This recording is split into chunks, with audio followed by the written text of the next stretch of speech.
Cette semaine dans Réveille-toi et brille. Quand tu sens que tu n'as pas envie d'aller à cette soirée, quand tu sens que tu n'as pas envie de sortir, quand tu ne sens pas cette personne, quand il y a quelque chose, cette petite voix qui te dit qu'il y a quelque chose qui va pas, suivre son intuition, c'est écouter son cœur. C'est suivre le chemin que l'on doit emprunter et c'est réussir à réaliser ses rêves et vivre une vie avec le moindre regret possible. Bonjour à tous et bienvenue dans le podcast Réveille-toi et brille. Je m'appelle Manon et à travers ces différents épisodes, on va parler de l'exploration de soi, des émotions, de psychologie, de spiritualité. Bref, on va parler un peu de la vie de tous les jours. Passons ensemble de l'inconscient au conscient. Réveillons ensemble notre pleine puissance. Je te souhaite une belle écoute. Salut à tous, alors j'espère que vous allez bien en ce dimanche.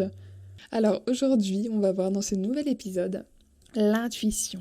On vous a peut-être déjà dit que vous aviez une bonne intuition, ou alors vous avez sûrement déjà entendu quelqu'un vous dire qu'il faut suivre son intuition.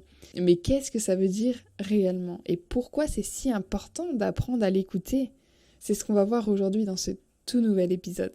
Alors pour commencer, on va voir d'où vient le mot intuition. Le mot intuition, il vient du latin intuitio. Alors je ne sais pas si ça se dit comme ça, car je n'ai jamais fait de latin de ma vie. Donc on va faire comme si ça se disait comme ça. Donc ce qui signifie, en tout cas, acte de voir d'un seul coup d'œil. L'intuition, c'est un peu quand on a envie subitement de faire quelque chose comme changer de trajet pour aller au travail le matin, comme ne pas aller à une soirée parce qu'on ne la sent pas ou ne pas monter dans ce train, sans savoir réellement pourquoi, mais on le sait au fond de nous. Elle va surgir comme une illumination, comme un flash. Et c'est bien ça qui la caractérise, par l'impression de savoir quelque chose sans pouvoir expliquer comment en être arrivé à cette conclusion de manière rationnelle. Et vous allez vous orienter vers une solution plutôt qu'une autre, uniquement parce que vous sentez que c'est le bon chemin à prendre. Et c'est cette capacité à prédire, à anticiper et à ressentir les choses qui font que c'est ça, l'intuition. Pourquoi c'est important d'apprendre à écouter son intuition? La première chose, je dirais, que c'est pour prendre de meilleures décisions. Et donc de s'écouter soi. Quand tu sens que tu n'as pas envie d'aller à cette soirée, quand tu sens que tu n'as pas envie de sortir, quand tu ne sens pas cette personne, quand il y a quelque chose, cette petite voix qui te dit, qui sait au fond d'elle qu'il y a quelque chose qui ne va pas, suivre son intuition, c'est écouter son cœur. C'est suivre le chemin que l'on doit emprunter et c'est réussir à réaliser ses rêves et vivre une vie avec le moindre regret possible. Et c'est aussi, la deuxième chose, d'éviter d'éventuels dangers.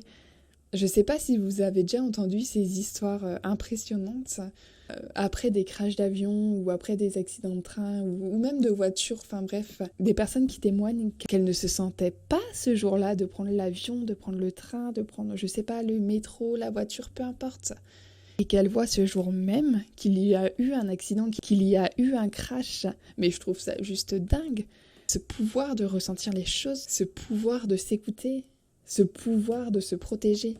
Si parfois vous ne vous sentez pas de prendre le métro, ce moyen de transport, vous ne vous sentez pas d'aller à cette soirée, écoutez-vous. Peut-être que sans le savoir, vous venez de vous sauver la vie. Donc c'est ça aussi du pourquoi apprendre à écouter son intuition. Parce qu'elle t'aide à prendre de meilleures décisions et parce qu'elle peut éviter d'éventuels dangers. S'écouter, c'est le meilleur honneur que tu peux te faire. Et comment on apprend à écouter son intuition? C'est pas chose facile, c'est sûr, parce qu'il y a l'ego qui est en jeu, qui va parfois bloquer cette petite voix. Et tout le monde est connecté à son intuition, mais certaines personnes ne pensent pas qu'il s'agit d'intuition, justement, à cause de ça. Je n'ai jamais encore rencontré quelqu'un qui ne m'ait pas dit « Je ne sais pas pourquoi j'ai fait ça, c'était juste un pressentiment ». Jamais.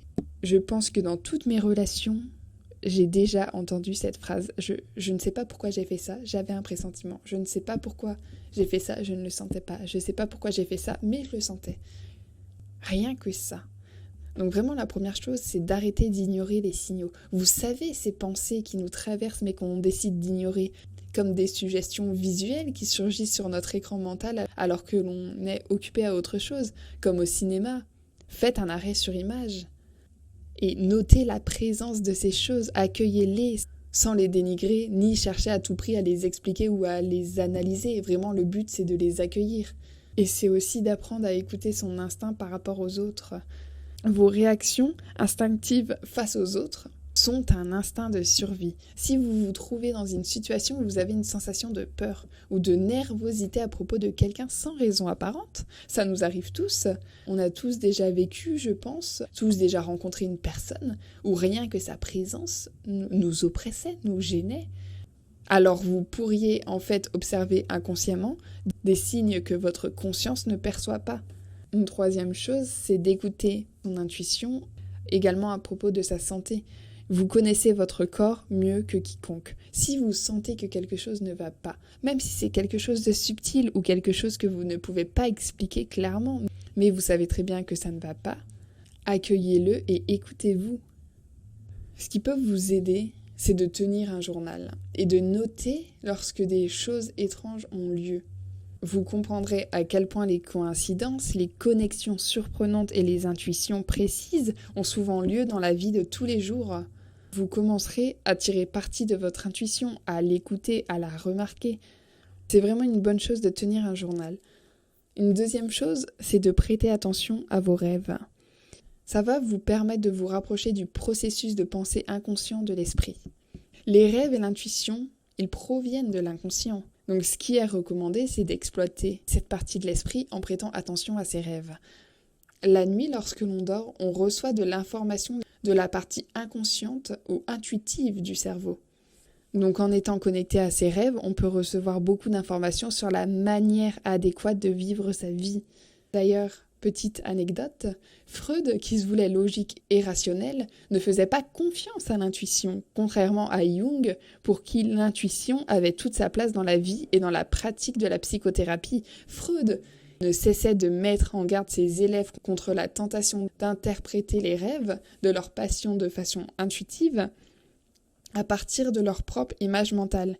C'était selon lui recourir à une forme de divination malvenue qu'il convenait de réserver aux enfants et aux peuples primitifs. Ce qui est un peu ironique, c'est que sans l'exploration parfaitement non scientifique de ses propres rêves et fantasmes, et bon nombre d'intuitions personnelles, Freud, il n'aurait sans doute jamais inventé la psychanalyse.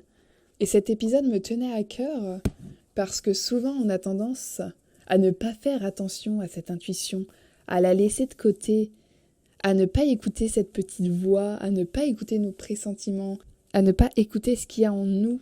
Alors que, comme on disait tout à l'heure, ça peut nous permettre de prendre des meilleures décisions, ça peut nous permettre d'éventuels dangers.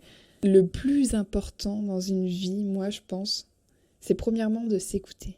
Quand tu ne sens pas quelque chose, même si tu ne sais pas pourquoi, écoute-toi. Si tu ne sens pas cette personne qui est en face de toi, écoute-toi. Si tu n'as pas envie d'aller dans cet endroit, écoute-toi. Si tu n'as pas envie de faire cette chose, écoute-toi. Tu sais au fond de toi ce qui est bon ou ce qui n'est pas bon pour toi. Tes ressentis et tes pressentiments sont légitimes. Je répète, tes ressentis et tes pressentiments sont légitimes. Quand tu décides, car oui, c'est à toi de décider, de t'écouter, alors tu verras que tu te sentiras mieux dans ta peau et que tu auras une vie plus épanouie, plus douce, plus belle. Enfin bref, la vie que tu mérites. Sur ça fait déjà 10 minutes que je parle, donc je vais m'arrêter ici.